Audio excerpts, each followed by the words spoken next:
Welcome to part 3 of 3 videos where I will tell you how to customize your Logitech Yoke settings. I will assume you have already watched part 2 of this series and you have already installed the Logitech Yoke drivers. Go to the system tray, highlight the Flight Yoke system and double click. It may take a few seconds, but then you will see the program pop up. If you don't have the yoke connected, the Flight Yoke system icon will not appear in the system tray. You can still start the program by navigating to C Program Files, Logitech, Flight Yoke System, and double-clicking on ST.exe.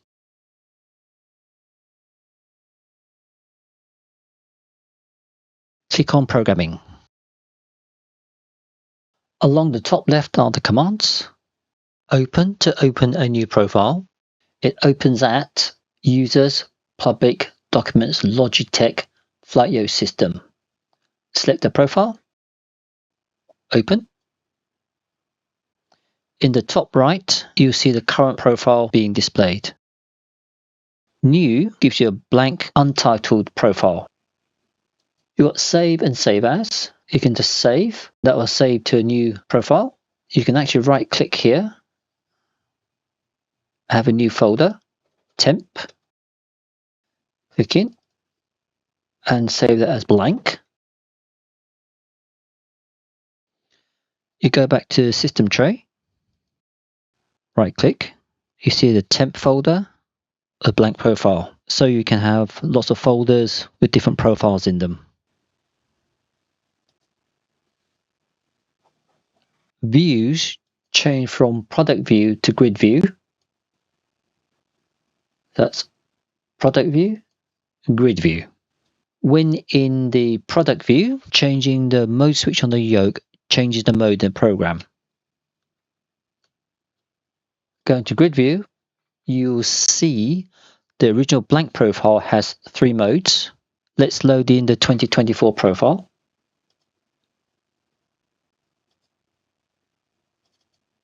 You'll see I have defined E as a shift key to double amount of keys available. The next icon is Profile. Click this to activate the currently loaded profile. So if in the system tray, I load 2020 as the active one, then I go to here and press the profile for 2024. If you go back to system tray, you'll see 2024 is now the loaded profile. The next one along is test profile. So if I press the button D, you see the backslash appear. The dark text is the key down and the light grey is the key up. The last icon is a print icon which will immediately print the current profile to your default printer. I've set mine to a PDF printer, so it will just print PDF to disk. The program will do its best to follow the yoke. As I press A1 and A2, you will see it highlighted and remains highlighted in the program. As I move the mouse, the highlight will disappear. Let me show you the basic way to add a command. Let's clear an existing command. Mode 1, button D, ATC. Right click and scroll all the way up to the top and click Unprogrammed, and that will clear it. If you want to put ATC back in, click here and say New Key Presses, and that will highlight up. And I can do backslash again. Now you want to click the tick box to accept the command, because if you press enter, enter will go into the command. And just press the cross to cancel.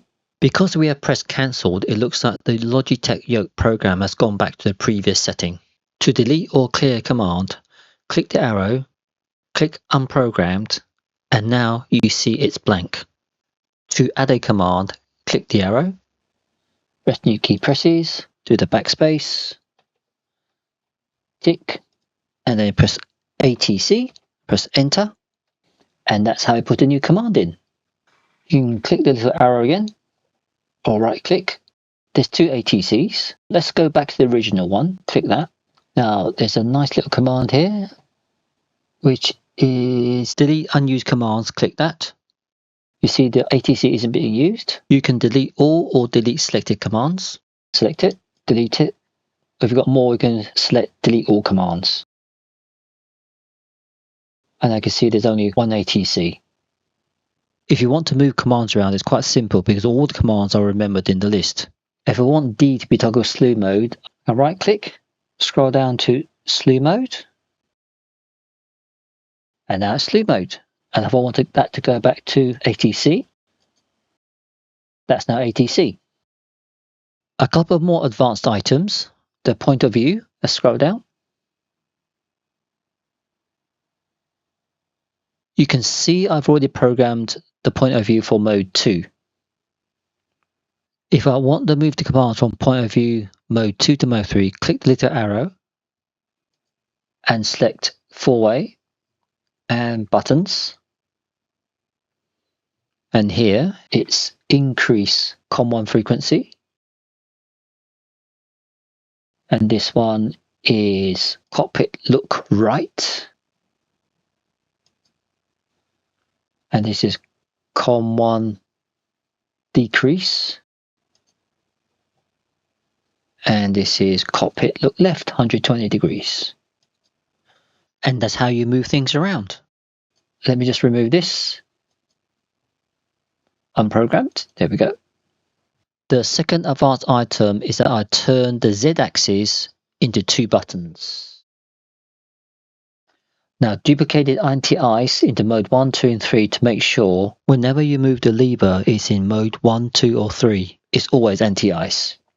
Let's delete this one. If I unprogram this, do nothing. Do nothing. And unprogram, that's how you will start. And add it back in. Click that. Click directional axis. And here, set anti-ice on. And set anti-ice off. You can see in the top right that the profile now has an asterisk. That means that there are changes. When you click save, the asterisk goes away. Just save that again. If you don't want the profile to be active, just go to System Tray and press Clear. Some troubleshooting. If the yoke icon disappears and you want to activate a profile, run the program driver as shown before and click the profile button to make the current loaded profile active. But if the yoke icon disappears and you want the yoke icon to reappear, then you need to reboot your computer. If the driver appears not to be working, then double check that the flight simulator is the active window. Just click on Microsoft Flight Simulator to make sure it's in focus before testing it again. Let me demonstrate. So here, the Logitech program has to focus, and I press Shift POV up. I pivot up, looking up, rather than upper cockpit view upper. But I click into the program, I will shift point of view upper. Now I get cockpit view upper. So that's the difference between having the Microsoft Flight Simulator as the focus or something else as the focus. Another thing to try if the driver appears not to be working is to right click clear and try selecting the profile again. So that's all I have for customizing commands in Logitech Yoke driver. If you have any suggestions to improve this setup, please let me know. All my files are available for download in the Google Drive folder. If you want more technical details, I left a link in the description for the ST.exe Smart Technology Programming Manual. If you found this helpful, please give it a thumbs up.